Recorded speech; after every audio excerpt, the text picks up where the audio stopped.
Hi friends, I am Dr. Arvind Pandey, consulting ENT surgeon and Director Balaji ENT Eye Hospital, Kalyan West. Today I am going to speak about the common myths and facts regarding tonsils and adenoids. It is commonly asked, what are tonsils? Tonsils are normal lymphoid tissues which are two in number on the either side of the uvula, just behind the tongue. They are usually bigger in size in children, and as the child grows, they regress in size. But sometimes it is seen that in adults also, the tonsils are very big in size. What are adenoids? Adenoids are the same tissues like tonsils. They are also concerned with the immunity as the tonsils, but the location is different. They are just behind the nose. So if you see the tonsils, both the tonsils and the adenoids in the body, they form an arch, and they are concerned with the maintaining the immune response of the person. But this is the immunity function is important till the child is very small. As the child grows, the immune response is done by the bone marrow. Sometimes the tonsils can be so big, they might be kissing each other, and commonly they are referred as kissing tonsils. So what happens if the tonsils get infected? If in a child the tonsil get infected, the child will have recurrent throat pain, fever, cough and cold. The child will not be able to swallow, he will not be able to take feeds. The fever sometimes is very high. Then parents start getting worried why this fever is there, and number of other investigations are done.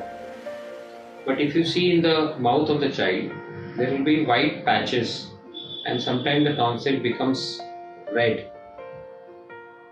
Then it is seen that these tonsils are called congested tonsils, and it is a situation which can be very well controlled with good antibiotics and painkiller.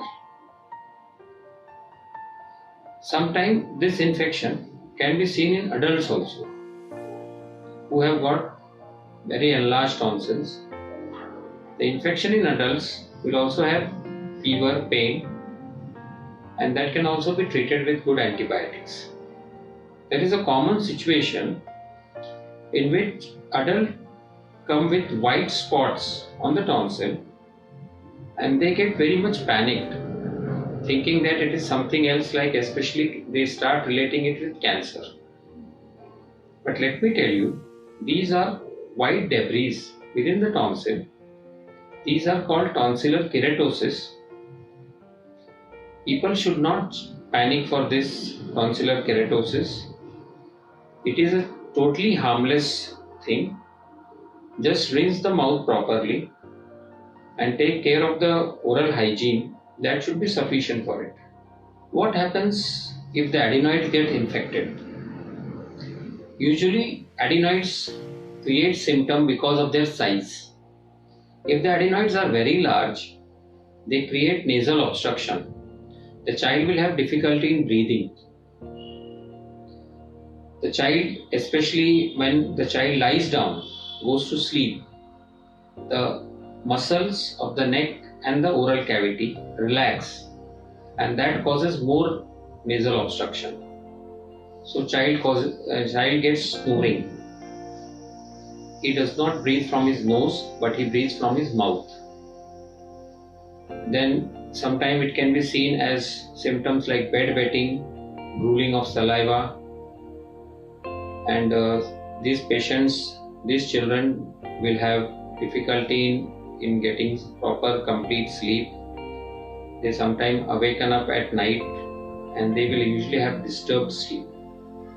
If the adenoids are very big, sometimes it is seen that these adenoids cause obstruction to the tube that is known as the eustachian tube that connects the nose with the ear, and this infection in the eustachian tube causes infection in the ear, which itself leads to pain in the ear.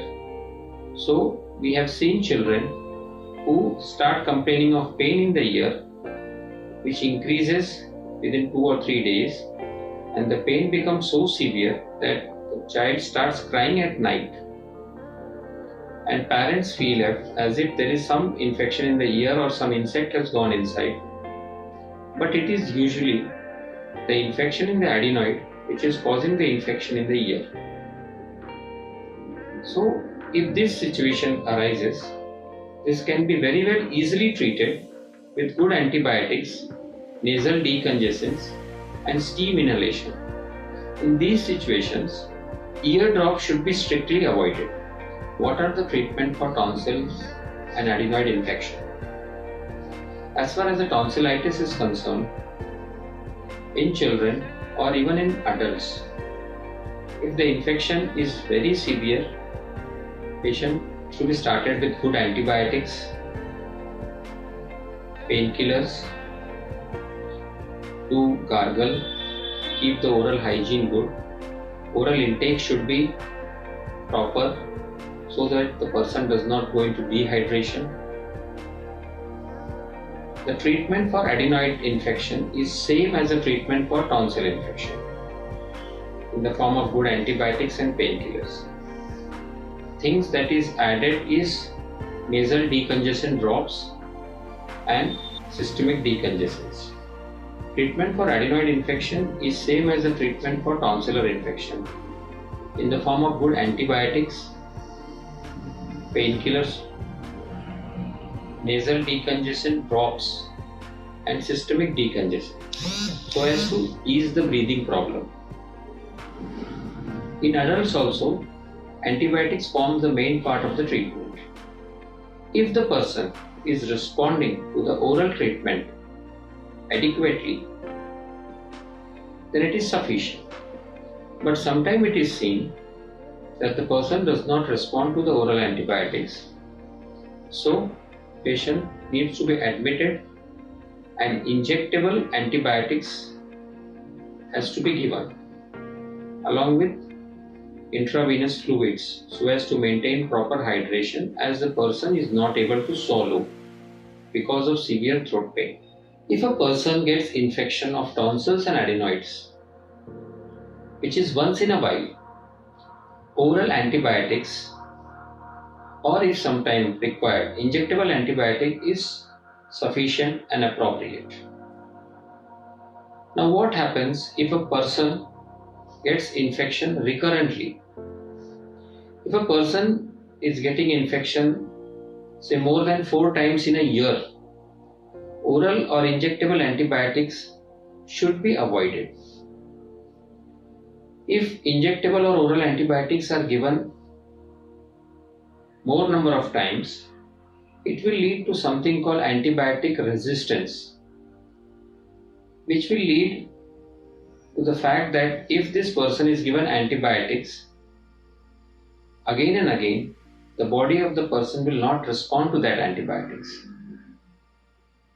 So in these cases, surgical management is recommended. It is a very common question asked, when to undergo operation. Ideally, if there is an episode of infection more than 4 times in a year, for 2 consecutive years, surgery is recommended. Tonsil and adenoid surgery have become totally safe, precise, with coagulator, and it has changed a lot over the conventional way of surgery. With safe anesthesia medicines, anesthesia machine and coagulator, tonsil adenoid surgery is totally safe nowadays. Now what happens if we do not do the surgery in a person or a child with a recurrent infection? Especially with recurrent tonsillar infection, the child will have recurrent throat pain, fever. He will not be able to swallow properly, not take feed properly.